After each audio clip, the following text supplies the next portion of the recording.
Alrighty, hosses, welcome back, and this video is going to be the coolest video yet. We're going to talk about keyword research, and I'm going to give away all my secrets. It's going to be sweet. So whenever we're talking about keywords, we first need to decide which keywords we should target. So for example, let's say that you're making a website like mine where I have a bunch of programming tutorials. How do I know to use the keyword programming tutorials? Why don't I use programming lessons or programming courses? How do you decide which keywords to use? Well, let's go ahead and start with the basics. First of all, do not target impossible keywords. So say that I'm helping my grandma out with her homemade applesauce business because she is getting pretty successful around town and she wants to expand, sell these bad boys online. So she says, oh, why don't we target the keyword apple? But of course, even though my grandma is fantastic at making applesauce, she doesn't know a lot about SEO. So I told her, Grandma, the keyword apple is basically impossible and you're never going to be able to get #1 on this no matter how good your applesauce is because you have to compete with Apple, the company, so it's just not going to happen. And to be realistic, no matter how great her applesauce is, she's probably never going to rank #1 for the keyword applesauce. I mean, there's probably going to be a bunch of recipes and Wikipedia articles, and maybe like Mott's applesauce is always going to rank #1 for this. So she should probably try to target some less competitive keywords. So in that sense, just use common sense. Don't try to go after, an incredibly competitive or popular keyword already. Now, another thing that you should think about is what is the customer or user searching for? It's not always about what the website is, like homemade applesauce, but whenever someone actually wants to buy applesauce online, what do they type in? They don't type in grandma homemade, can I not type homemade applesauce? Because they don't even know about her business or anything like that. What would I type in if I'm trying to buy applesauce online? Well, buy applesauce online. So even though the website may be grandma's homemade applesauce, this is what the user is actually going to type in. So again, this all comes from common sense the majority of the time, although later on we're going to be taking a look at some tools. And check this out. So not only what the user is looking for, but what type of content they're going after. So my website right here, like I said, I have a bunch of programming videos. I don't have a lot of like programming documentation or ebooks or anything like that. So whenever I'm just typing or looking to go after programming tutorials, I need to think about that. So maybe I don't want to target programming guide because people who type programming guide, they may be looking for documentation about some language or maybe some text or maybe some ebook or something like that. What my website is right here are programming video tutorials. So this would be a great keyword for me, even though it technically is like a programming guide that you can watch online, whatever. So just think about that, not only what your content is, but what the user is actually going to be searching for. So now I'll tell you guys something cool. So that's basically how you can use common sense and try to guess what the user is going to search for.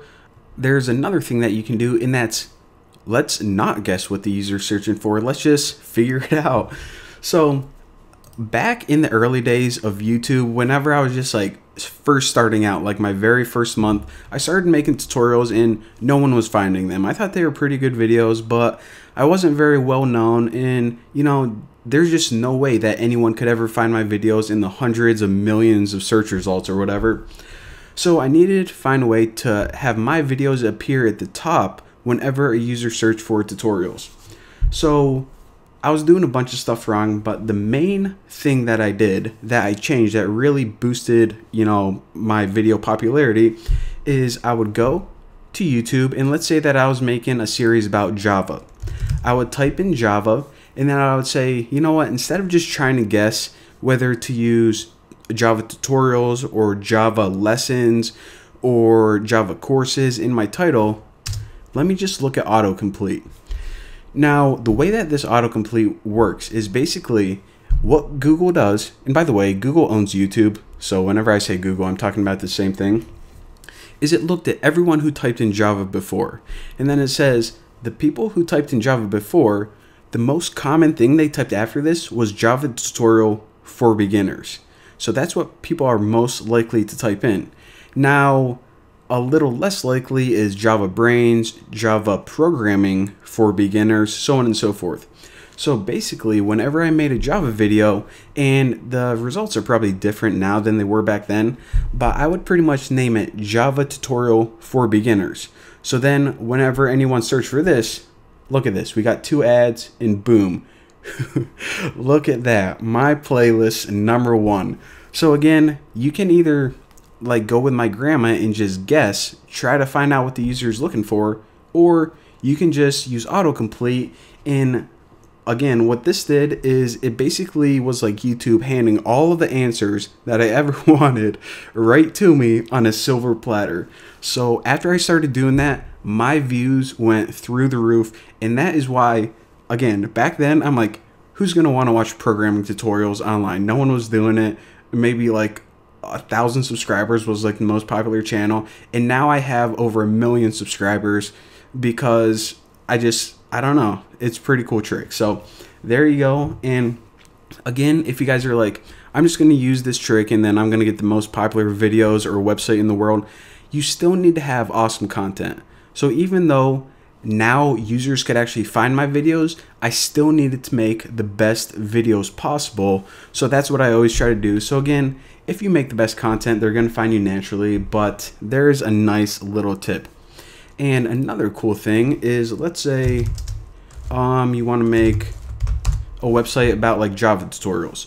So not only can you use autocomplete right there, but if you want to get different ideas of kind of similar things people are searching for, you're like, you know what, maybe tutorials isn't the best keyword.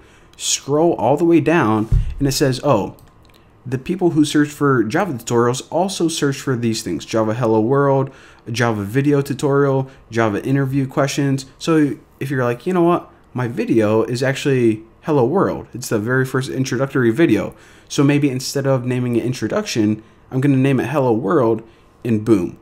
I mean, guys, even though they aren't naming their formulas, Google and YouTube is never going to name or give you their formula.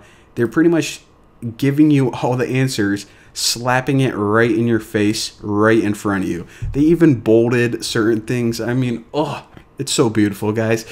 So the last thing I want to mention before I let you guys go is this. If you ever get in a situation where you're like, all right, so I found 2 different keywords and they both are really good, I can use either or in my title. So I'm making Python programming tutorials and I know I want to use Learn Python or Learn Program. What you can do is you can go to Google Trends, and this basically allows you to type in 2 keywords and you can pretty much see the popularity of it. So this is essentially the amount of people who search for it. So we can see that a lot more people, well, I don't want to say a lot more, but more people search for Learn Programming than Learn Python. Now just keep in mind, you don't just always want to choose the one that's more popular, because yes, the one that's more popular, more people are searching for it, but it's also more likely more competitive as well. So again, just keep that in mind, and this video is getting kind of long. So yeah, thank you guys for watching. Hopefully you learned a little something, and well, I will see you guys next time.